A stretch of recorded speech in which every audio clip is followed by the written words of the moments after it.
মহিলাদের উপর নির্যাতনের ঘটনা রাজ্যে নতুন কোনো বিষয় নয়। একের পর এক যখন মহিলাদের উপর নির্যাতনের অভিযোগ জনসম্মুখে উঠে আসছে, ঠিক তখনই তার বিপরীত চিত্র লক্ষ্য করা গেল উত্তরের কদমতলা পঞ্চায়েত এলাকায়। এবার অভিযোগকারী এক নির্যাতিত পুরুষ ভালোবেসে স্ত্রীকে বিয়ে করার পর শুরুতে দাম্পত্য জীবন বেশ ভালো কাটলেও তা যেন দীর্ঘস্থায়ী হয়নি। স্ত্রীর স্বপ্ন পূরণ করতে গিয়ে পরকীয়ায় জড়িয়ে পড়ে স্ত্রী। ডিভোর্স চাইলে বিচারাধীন অবস্থায় স্বামীর বিরুদ্ধে পাল্টা নির্যাতনের মামলা দায়ের। এই অবস্থায় নিরুপায় হয়ে স্বামী প্রশাসনের দ্বারস্থ হলেন। সমাজে প্রতিনিয়ত নারী নির্যাতনের ঘটনা চোখে পড়লেও যখন কোনো পুরুষ নারী দ্বারা নির্যাতনের শিকার হন তখন তা প্রায়শই আড়ালে থেকে যায়। এমনই এক ব্যতিক্রমী ঘটনার সাক্ষী থাকলো উত্তর জেলার কদমতলা। সমাজে বিদ্যমান পুরুষতান্ত্রিক মানসিকতা যেন পুরুষদের দুর্দশার কথা বলার অধিকারকেই অস্বীকার করে। কিন্তু সেই বৃত্ত ভেঙে এবার ন্যায় বিচারের আশায় প্রশাসনের দ্বারস্থ হয়েছেন এক বিবাহিত পুরুষ অমিতাভ নাথ।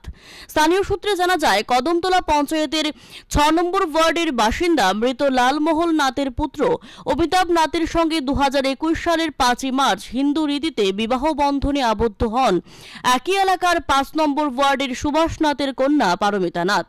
প্রেমের সম্পর্ক থেকে বিবাহ হলেও শুরুতেই সুখেরই ছিল তাদের দাম্পত্য জীবন, কিন্তু বছর খানেক ঘুরতে না ঘুরতেই পরিস্থিতি বদলাতে শুরু করে।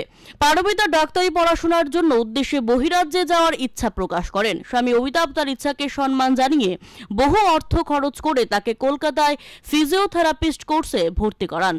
কোর্স শেষ হওয়ার পর পারমিতা সেখানকার এক বেসরকারি নার্সিংহোমে চাকরিও পায়। এই সময় থেকেই স্বামী স্ত্রীর সম্পর্কে ফাটল ধরতে শুরু করে। ধীরে ধীরে পারমিতার স্বামী অমিতাভের সঙ্গে সব ধরনের যোগাযোগ বিচ্ছিন্ন করে দেয়। ফোন, হোয়াটসঅ্যাপ, ফেসবুক সর্বত্র থেকে ব্লক করে দেন স্বামীকে। অমিতাভ জানিয়েছেন, স্ত্রী গভীর রাতে অন্য পুরুষের সঙ্গে ফোন আলাপে মগ্ন থাকতেন, জানিয়ে সংসারে অশান্তি শুরু হয়। স্ত্রীর খোঁজে কলকাতায় পৌঁছলে অমিতাভকে পারমিতা সাফ জানিয়ে দেয় যে তিনি আর বাড়ি ফিরবেন না এবং ডিভোর্স চাইছেন। এরপর অমিতাভ ধর্মনগর আদালতে বিবাহ বিচ্ছেদের আবেদন দায়ের করেন। আদালত ইতিমধ্যেই উভয় পক্ষের বক্তব্য শুনে কেস গ্রহণ করেছে এবং একাধিক শুনানিও হয়েছে, কিন্তু এখানেই ঘটনার মোড় ঘুরে যায়। গত ৪ জুলাই আদালত থেকে ফেরার পর সন্ধ্যায় পারমিতা কদমতলা থানায় অমিতাভের বিরুদ্ধে মারধরের অভিযোগে একটি মামলা দায়ের করেন। শুধু তাই নয়, সামাজিক যোগাযোগ মাধ্যমেও অমিতাভের বিরুদ্ধে অপপ্রচার চালানো হয় বলে অভিযোগ তার। এর প্রেক্ষিতে গত ৬ জুলাই কদমতলা থানায় পারমিতা ও তার পিতা সুভাষনাথের বিরুদ্ধে পাল্টা লিখিত অভিযোগ দায়ের করেন অমিতাভ। সংবাদ মাধ্যমের সামনে তিনি বলেন, যেখানে আমাদের মধ্যে ডিভোর্সের প্রক্রিয়া আদালতে চলছে, সেখান থেকে ফিরে এসে আবার থানায় মিথ্যে মামলা দিয়ে আমার সামাজিক ভাবমূর্তি ক্ষুণ্ণ করার চেষ্টা করা হচ্ছে। আমি সুষ্ঠু বিচারের আশায় প্রশাসনের শরণাপন্ন হয়েছি।